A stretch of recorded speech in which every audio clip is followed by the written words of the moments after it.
देखिए, राम मंदिर का जो विषय अभी चल रहा है और रामदेव बाबा के लिए जो आपने पूछा है, किन्हीं के ऊपर व्यक्तिगत कोई टिप्पणी करना बहुत उचित तो नहीं है। और राम मंदिर के विषय को किसी एक व्यक्ति की टिप्पणी करने के लिए, समीक्षा करने के लिए प्रयोग करना यह बहुत अच्छा नहीं है। लेकिन फिर भी रामदेव बाबा ने कल जो एक चैनल में विषय कहा है, मैंने भी उसको सुना। उन्होंने जो कहा कि 2 दशकों से लगभग शंकराचार्यों को राष्ट्रीय मीडिया में जो स्थान नहीं मिला था, उसके लिए शंकराचार्य जी ने जो कहा, तो उनको एक अवसर मिल गया मीडिया में अपने आप को ख्यापित करने का। ये जो उन्होंने विषय कहा है, तो रामदेव बाबा हमारे बहुत प्रिय हैं।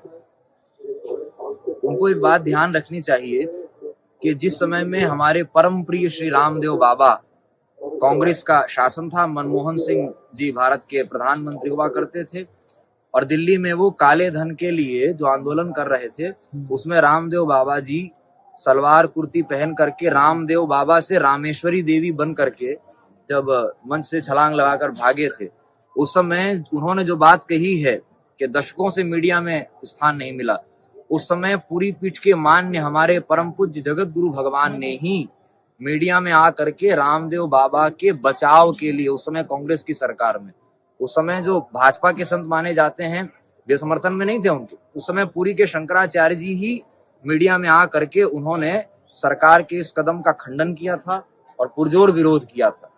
और जिस नकली शंकराचार्य के विषय में शंकराचार्य जी बार बार कहते हैं, जिसके विरोध से भाजपाई संत लोग बचते दिखाई देते हैं, उस समय उसी दुष्ट आतंकवादी ने, जो पूरी का शंकराचार्य बन के घूमता है, वो इन्हीं रामदेव जी के लिए उसने बयान दिया था जी न्यूज पर।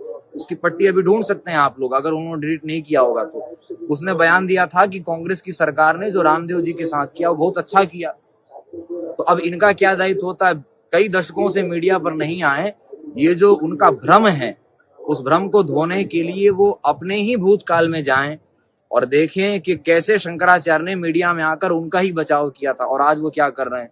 और अगर उन्होंने ये भी कहा उसमें कि मैं तो मीडिया में आता रहता हूं, तो पूरी के शंकराचार्य जी जिस प्रकार, चाहे भाजपा हो चाहे कांग्रेस हो, निष्पक्षता से सभी को आड़े हाथ लेते हुए केवल धर्म की और निष्पक्षता की, सत्य की बात कहते हैं, क्या भारतीय मीडिया में उसको दिखाने की क्षमता है?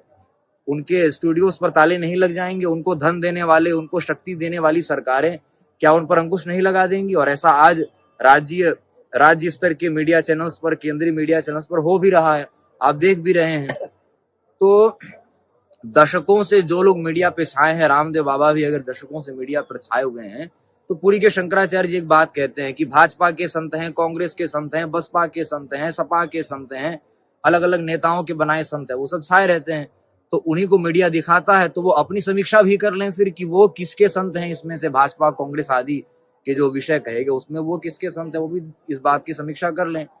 और ये भी समीक्षा कर लें कि दशकों से अगर वे मीडिया में छाए हुए हैं, तो वो किस विषय को लेकर मीडिया में आए थे और किस विषय को लेकर मीडिया में छाए थे। काले धन को लेकर छाए थे। और अभी लगभग 1 दशक से तो जिनकी सरकार है, उसमें उनका वो मुद्दा कहाँ चला गया जिस मुद्दे के कारण वो मीडिया में आए थे, और मीडिया भी उसी मुद्दे को लेकर उनको दिखाता था। तो मीडिया भी अपनी समीक्षा करे कि वो किस मुद्दे को लेकर उनको दिखाता था, वो मुद्दा कहाँ छूमंतर हो गया, और वो किस मुद्दे को लेकर आए थे, वो काले धन का मुद्दा कहाँ छूमंतर। आचार्यों पर आक्षेप करना ये अच्छी बात नहीं है।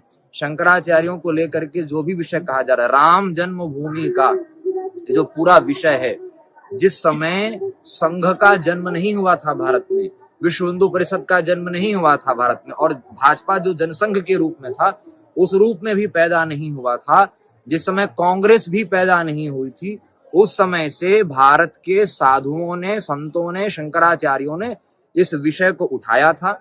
जो नागाओं की, साधुओं की चर्चा का विषय था केवल राम मंदिर, उसको सबसे पहले यति चक्र चूड़ामणि हमारे परम पूज्य परम गुरुदेव धर्म सम्राट स्वामी करपात्री जी महाराज ने ही जन जन का आंदोलन राम मंदिर को बनाया।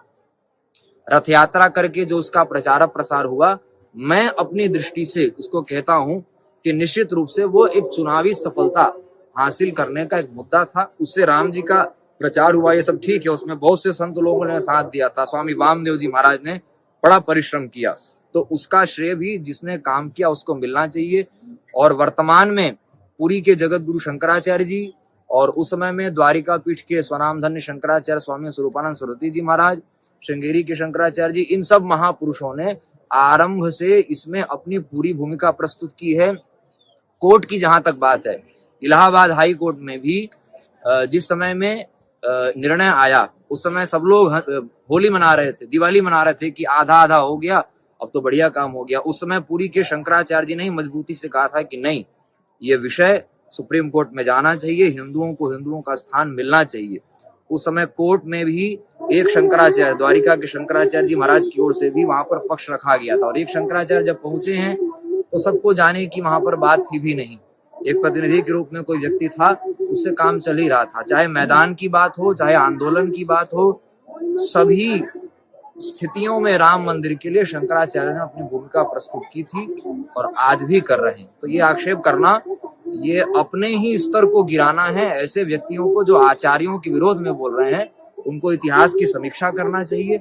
जिस समय कांग्रेस हुआ करती थी केंद्र में, सब लोग कांग्रेस का झंडा ऊंचा करते थे, आज भाजपा है तो भाजपा का झंडा ऊंचा कर रहे हैं। ऐसे राजनीतिकरण से इन महात्माओं को बचना चाहिए।